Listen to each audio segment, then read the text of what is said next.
Hey, so I'm in the centre of Amsterdam with a very old friend, Hans, who I met many years ago now. Probably, when did we meet, Hans? What year? Was it around 2018? Something like that, yeah. I Before think so. COVID, wasn't it? Yeah. And I think you met my wife, Rainy, first. She came with her friend, Yeah, Jenny. yeah, yeah, yeah, yeah. She came with a set for a ceremony, and then I followed with one of my friends. Some weeks later. Yeah, and then last year we came with my son. So you're now an Uncle Hans to Uh-huh. my son. It's great to be an uncle. And I just wanted to make a quick documentary, just ask about your life at the moment in Amsterdam and your experience through COVID and the craziness we've all had the last few years, Yeah, yeah, yeah, and how you're getting on with how has life changed since COVID? Is it got better or yeah. My life got much better after COVID, yeah, yeah? because it started just at the moment I got my pension. Ah, okay. And I was volunteering there in a playground, but I quit because we had clubs in the playground and then we had to work with a mask on. Ah, okay. I didn't. Yeah, must have been difficult. Yeah, it was okay. Yeah, It was just the time. yeah. I think a lot of us felt that a lot of us that were awake to these type of things, what was going on in the world, we didn't feel we felt a bit different from other people. We can understand why a lot of people followed all of these crazy rules through COVID when and it was all induced through fear. Um, and what sort of made you realise that it was all a bit strange and Oh, because I was strange already. Yeah. like me then, yeah, like me I was really. eating organic food for 50 years already. Oh, that must have done it. That's what it was. Yeah, yeah, All, yeah, all yeah. those non-chemicals must have Yeah, pumped your yeah, brain yeah, full of yeah. good stuff. And And I didn't buy a lot of the stuff yeah, since long. That modern society presented to me now. what I find interesting in the 70s, because like myself, I moved to Holland when I was 19 and went off on my own mad mission. And But in sort the of 70s, you were still a little guy. in Yeah, 70s, I wasn't born. Well, so I was yeah, 70 in the early 70s. But you did the same in England. You went to when you were very young. You went to England yeah, and hitchhiked. yeah. And how was that in the 70s? It must have been pretty Wonderful, incredible. wonderful. Yeah, Yeah, yeah, yeah, yeah. I remember when I came hitchhiking, it was in Harwich, and Harwich was still a two-way road. Harwich to further down in the country. yeah, There was a long line of cars queuing up. No place to hitchhike, so I walked down the whole line of cars. I thought, but I came to a bridge outside of Harwich, and I looked around, and it was still a long line continuing. why? But then I stood there, and suddenly was a little MG coming out of the line of cars, smashing itself up against the sidewalk. It was quite high. Guys throwing open the door. Where you going, man?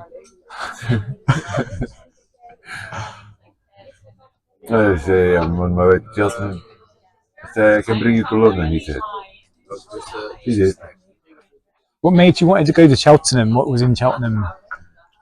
I went Christmas before with a friend of mine. Okay, He had a girlfriend in Cheltenham.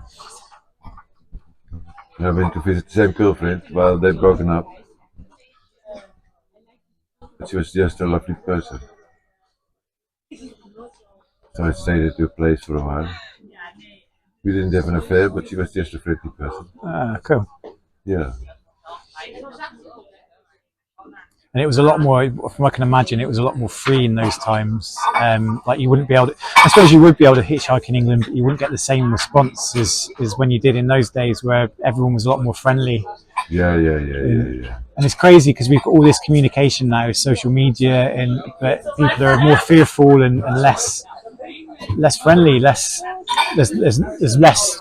Yeah, if you give hitchhiking, there always will be some strange things happening. Yeah. If you give them all the media for the strange things happening, you don't tell about how good it all comes often.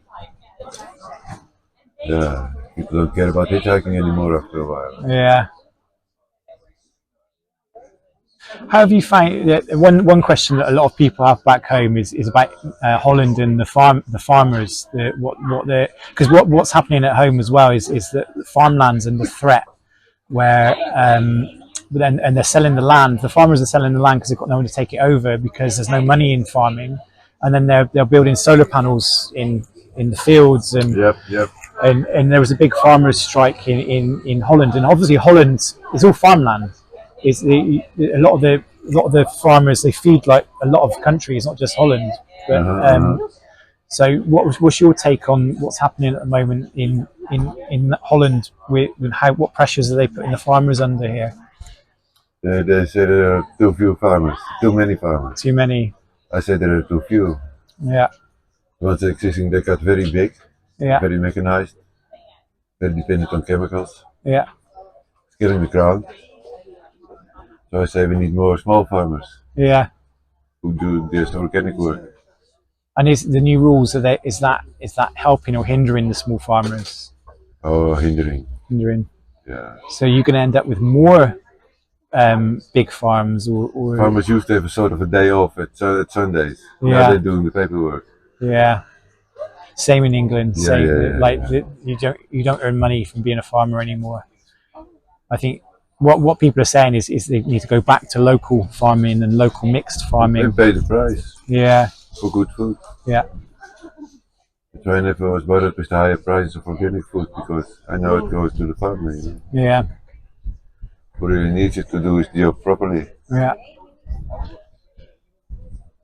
There's still quite some organic farming going on, but I wonder which crazy measures are going to come. Yeah.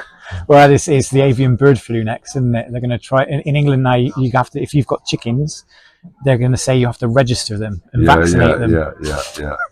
Which is crazy. I think that's just a complete overreach because they're chickens. They're not. You know, what they're going to do next. But they're unhealthy chickens. They're stress chickens. Well, if yeah, but that's the thing. The big poultry farms, you know, yeah, tens of thousands of chickens together in small places. But of course they're going to get sick. But chickens in your backyard running freely is probably better than factory chickens. Of course, yeah, they're much more healthy. Yeah. So yeah, some might get sick, but that won't kill them all, you know. Yeah. Do you think we've still got a long way to go? I think personally that the whole food system is going to have to change, but I think there's going to be food scarcity maybe this year, end of this year. But what I feel is that that's going to bring a catalyst of farming in different ways. So maybe that's what we need. Yeah, certainly. Yeah. You grow your own. Yeah. That's why I regret living in the city. Yeah. It's my only regret living in Amsterdam. But then you could have city farms. You could have vertical farming. Yeah. Now vertical farming depends. Yeah. If you use earth to grow vertically,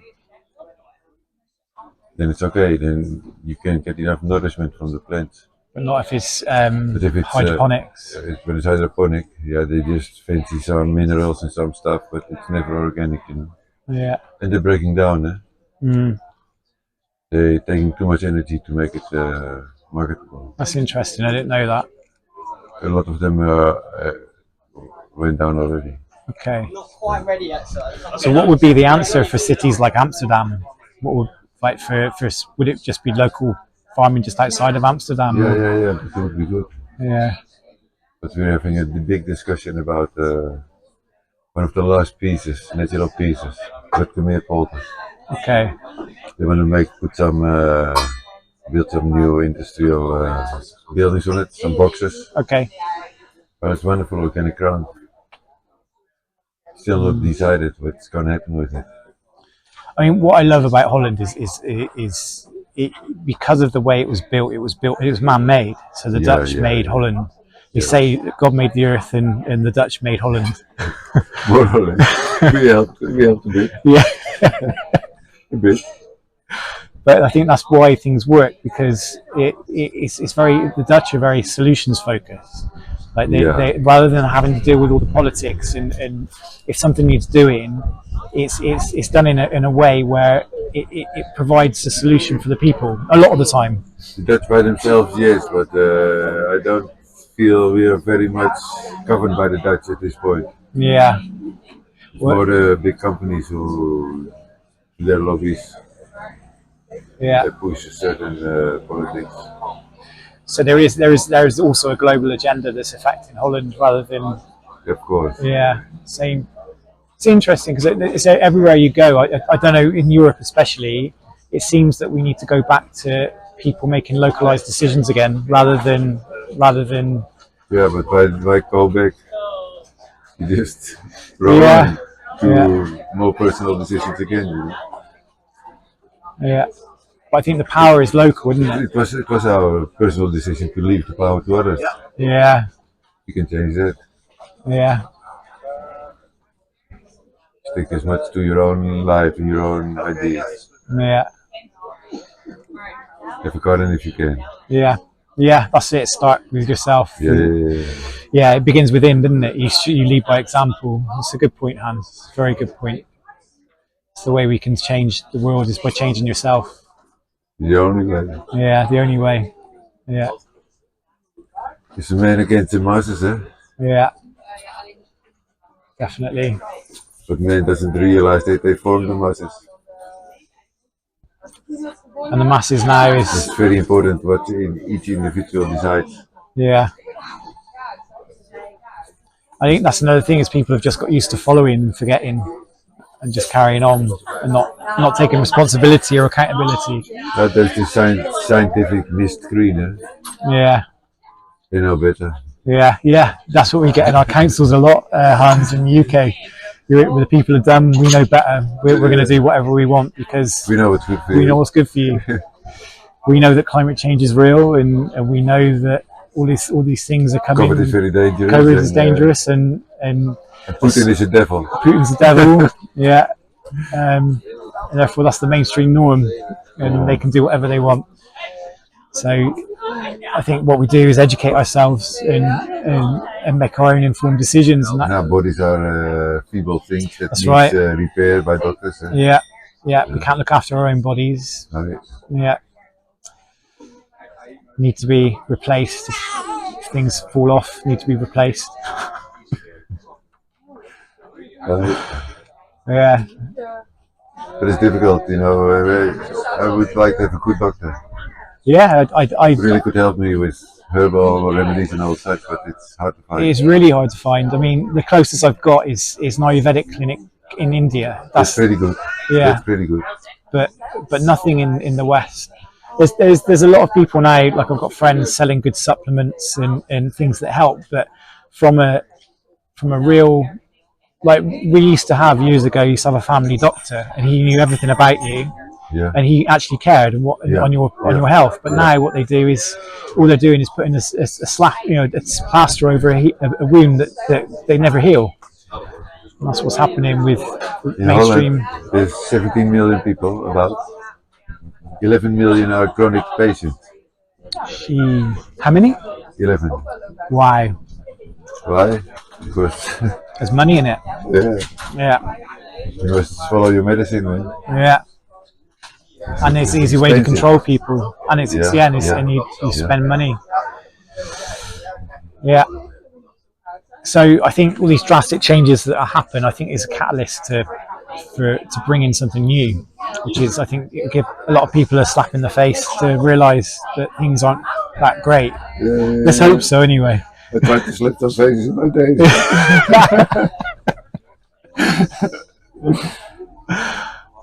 Yeah. So smarter. Yeah.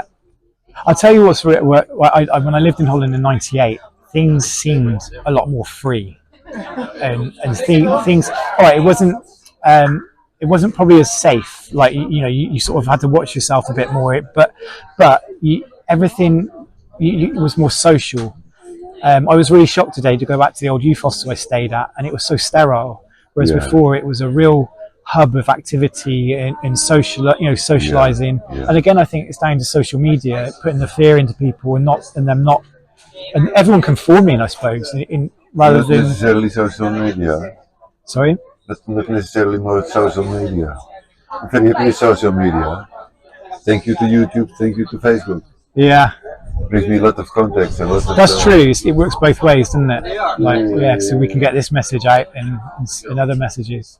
So it does work both ways. But I find, I don't know, maybe it's my age, but I find '98 in Amsterdam was an adventure. Yeah. It was a real. It was free. Yeah. But here now it's very, like you say, maybe because everyone's on holiday now, it's very quiet, very calm. Yeah. Whereas the centre of Amsterdam was always a hustle and a bustle, and you had all sorts of characters. Mm-hmm. But now it's sort of very subdued, and Many of those characters have gone now. yeah.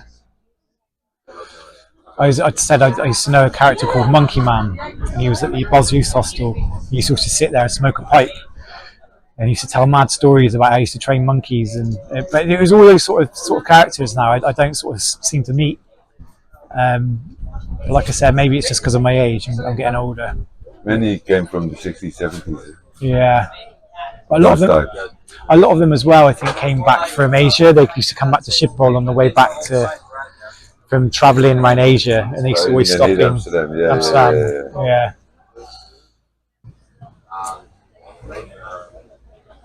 I expect you living here, you've seen a lot of change.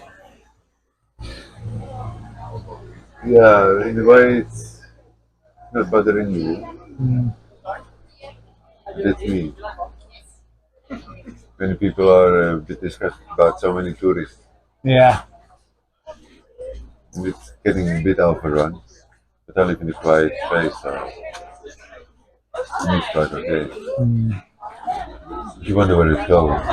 Yeah. Housing is getting unpayable.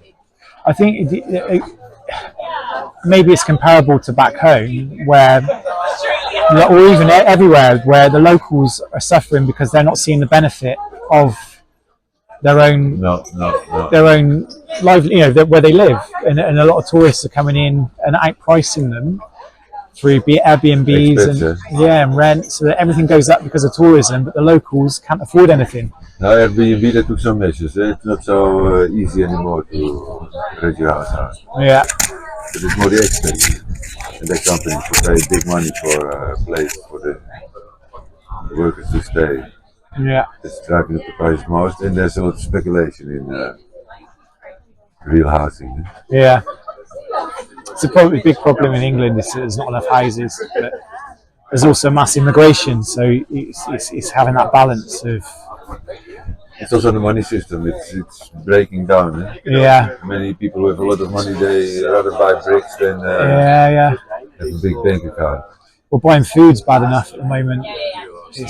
Buying food is expensive at the moment. Just in the UK, it's phenomenal for a family of 4. It's probably gone up 3 times in the last sort of 4 or 5 years.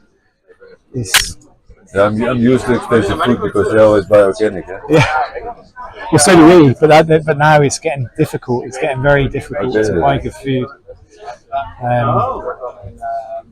So yeah, I think everyone's feeling the pinch, but I think it's a little bit less extreme here still, but we have to wait for this winter. Yeah.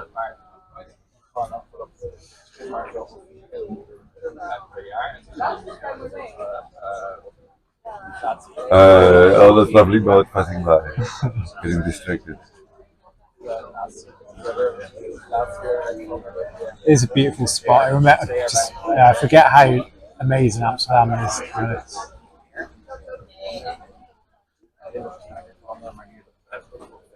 It's still lovely. Yeah. And most people come here with a lovely attitude. Yeah. Most of the tourists, they are quite mellow. I don't know what it is. It's after coming here from England, every time I get to Amsterdam Central Station, and I immediately, my levels of stress just go vroom. Good for you. There's just something about it, just hitting Amsterdam Central, my whole nervous system just calms down. I think our image helps. Yeah. for most the people to first to step in a really relaxed fashion here in Amsterdam. Yeah. Sorry, The tourists are not so hot. yeah. They expect a easy pace. Yeah. It helps a lot. Yeah. So you go to London now and you can feel the stress. It's always been like that. London's always been very fast. Yeah, London is horrible. Yeah, I don't like going to London anymore. It's not a nice city. But Bristol I used to love, and Bristol's getting the same now. Bristol's getting very sort of heavy vibes, and Bath as well. Bath used to be a beautiful place, and it's got a lot more. I don't know. There's a lot more conflict, a lot more craziness going on recently in England in the cities, which is strange because we're not in a bad. Southwest is a beautiful place, but in the Southwest, it's gone a bit strange. The politics were a little bit more dreadful than ours, I'm afraid. Yeah. But Holland still's got the charm, still got that nice, relaxed vibes. For the moment, yeah. For the moment.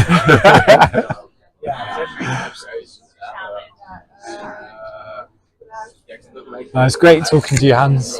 It's great seeing you again. Yeah, cheers. Cheers.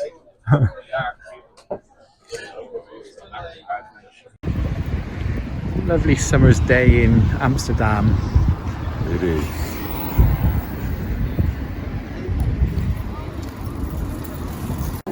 Coconut and banana beer in an Ethiopian. Galabas. The name of it? Galabas. Galabas, yeah.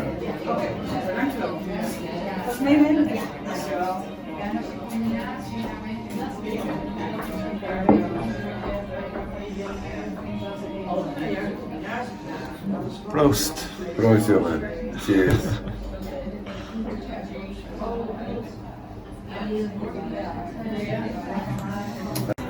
Look at this feast.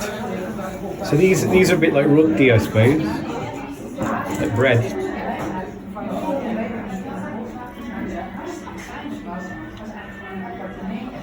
Very Not quite like roti.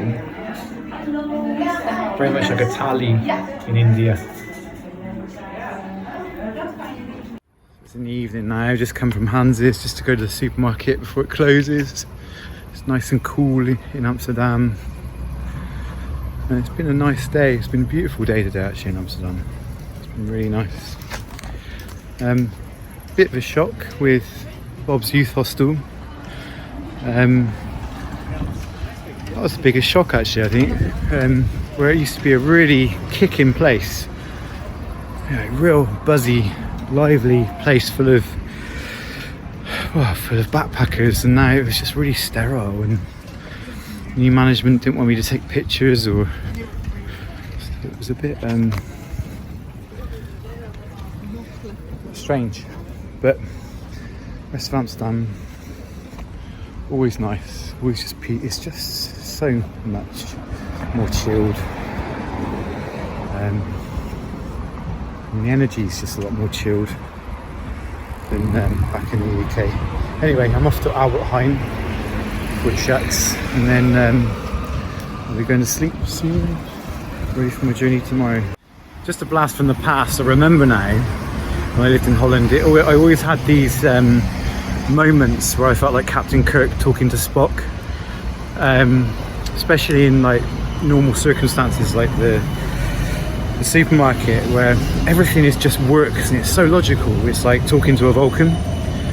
There's nothing wrong with that. I'm just saying that I think the British and the Americans don't always know how to handle their emotions, a bit like Captain Kirk, whereas the Dutch are very much like Vulcans. They know exactly how to handle their emotions and based on logic, which is probably a lot better a lot of the time. But yeah, I always find it always makes me laugh. So I do feel like Captain Kirk a lot of the time, talking to Spock. That's apart from people like Hans, who is just great, and also my friends, a lot of my friends. But it's just a general feeling I get when talking to random Dutch people. I was walking along and my shoes started talking to me. Look. So So I need to get this fixed before tomorrow, before I cycle off. So Hans has got some glue for me.